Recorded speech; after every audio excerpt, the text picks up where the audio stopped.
తాకట్లో ఉన్న మీ బంగారాన్ని విడిపించి ఆ రోజు ఆన్లైన్ రేటుకి కొంటాం. Sharma gold company.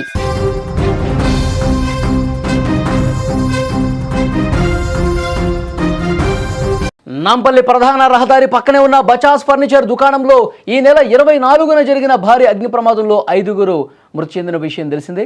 ఈ ప్రమాదంలో కాపాడేందుకు వెళ్లిన వారితో సహా మొత్తం 5గురు సజీవ దహనమయ్యారు. ఈ ఘటనలో సెల్లార్లో చిక్కుకున్న వారు చివరి నిమిషంలో మాట్లాడిన ఆడియో కాల్ ఇప్పుడు బయటకు వచ్చింది. మృతుల్లో ఒకరైన ఇంతియాజ్ బయట ఉన్న బంధువులతో మాట్లాడిన చివరి మాటలు ప్రస్తుతం వైరల్గా మారాయి. ఈ నెల 24న మధ్యాహ్నం సరిగ్గా 1 గంట సమయంలో నాంపల్లిలోని బజాజ్ ఫర్నిచర్ దుకాణం నిర్వహిస్తున్నటువంటి భవనంలో మంటలు చెలరేగి 4 అంతస్తుల భవనంలో పూర్తిగా దట్టమైన పొగ అలమేసుకుంది.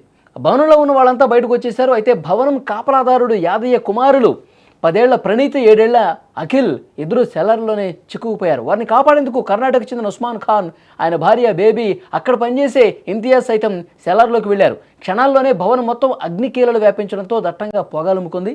లోపల ఎక్కడున్నామో తెలియటం లేదని, బయటకు రాలేకపోతున్నామని ఇంతియాజ్ బంధువులకు ఫోన్ చేసి చెప్పాడు. అతడు ఫోన్ మాట్లాడుతుండగానే ఓవైపు పిల్లలు, మరోవైపు సెల్లార్లోకి వెళ్ళినటువంటి 3 కూడా సజీవ దహనమైపోయారు. ఫోన్ కూడా మంటల్లో దగ్ధమైంది. చివరి క్షణాల్లో బాధితుల ఆర్తనాదాలు ఫోన్లో రికార్డయ్యాయి. ఈ ప్రమాదంలో కాపాడేందుకు వెళ్లిన వాళ్లతో సహా మొత్తం 5గురు కూడా సజీవ దహనమైపోయారు. ప్రస్తుతం బయట ఉన్న వాళ్ళు లోపల ఉన్న వాళ్ళతో మాట్లాడినటువంటి మాటలు ఏవైతే ఉన్నాయో అవి వైరల్ అవుతున్నాయి. ఒక్కసారి వినండి.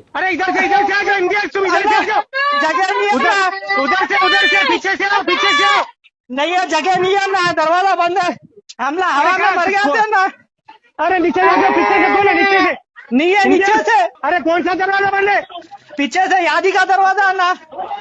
यादी का दरवाजा बंद है? हाँ वरना यादी का दरवाजा कैसे बंद है? नहीं दोनों बच्चे भी हमला तीनों मर जाते हैं ना।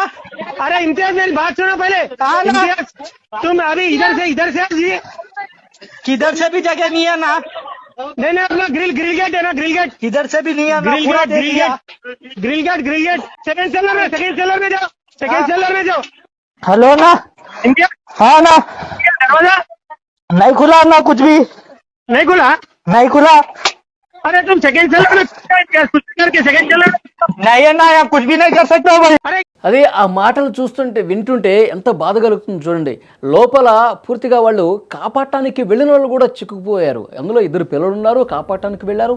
అందరూ కూడా లోపలికి వెళ్ళిపోయి చిక్కుకుపోయి ఆ పొగను పీల్చుకుంటూ చాలా ప్రాణాపాయ స్థితిలో వాళ్ళు ఫోన్ మాట్లాడారు. మాకు ఇక్కడ ఏమీ కనిపించట్లేదు, మంటలు ఒకవైపు కనిపిస్తూ ఉన్నాయి, పొగ పూర్తిగా అలుముకుంది, అసలు మేము బయటికి రాలేకపోతున్నాము, అసలు బయటికి ఏ విధంగా రావాలో తెలియట్లేదు, పూర్తిగా ఆ డోర్ అంతా కూడా లాక్ చేస్తుంది, అసలు డోర్ ఇది ఓపెన్ కావట్లేదు, ఇంకొక వైపు చూస్తే బయటకు రావడానికి దారి లేదు, అసలు మాకేం అర్థం కావట్లేదు, మేము చచ్చిపోతున్నామన్నా అని అతను మాట్లాడినటువంటి మాటలో నిజంగా చాలా బాధ కలుగుతుంది. అక్కడ ఆ ఫోన్లో పిల్లల సౌండ్ కూడా ఏడుస్తున్నట్టు వినిపిస్తుంది చూడండి.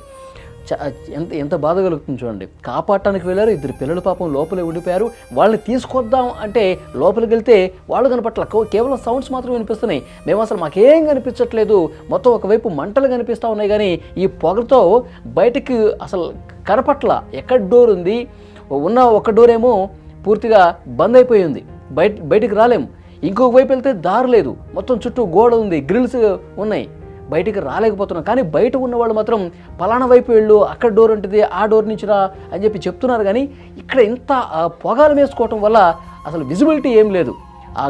ఆ పొగని పీలుస్తూ పాపం ఆ ఫోన్ మాట్లాడుతున్న కన్వర్జేషన్లో కూడా 2 పిల్లలు ఏడుస్తున్నట్టుగా సౌండ్స్ వినిపించాయి. అంటే ఇక్కడ క్లియర్గా అర్థమవుతుంది, ఆ పొగలోనే ఉండిపోయారు వాళ్ళు. బయటకి ఏమీ కనిపించిన కారణంగా ఎటు రావాలో తెలియక ఇంకా లోపలికి వెళ్ళిపోయి, పొగ వస్తున్నటువంటి క్రమంలో ఇంకా లోపలికి వెళ్ళిపోయి వాళ్ళు ప్రాణాలు కాపాడుకునే ప్రయత్నం చేశారు, దాక్కునే ప్రయత్నం చేశారు. కానీ పొగ మొత్తం కూడా సెల్లార్ని చుట్టుముట్టేయడంతో ప్రతి గదిలో లోపలికి, ప్రతి ఇరుకు ప్రాంతంలో కూడా పొగ దట్టంగా అలుముకోవటం వల్ల ఆ పొగను పీల్చి చనిపోయినటువంటి పరిస్థితి. కానీ చనిపోయే ముందు, వాళ్ళు ఇంకా ప్రాణాలు వదిలే ముందు ఎంతటి భయంకరమైనటువంటి వాతావరణం అక్కడ ఉంది.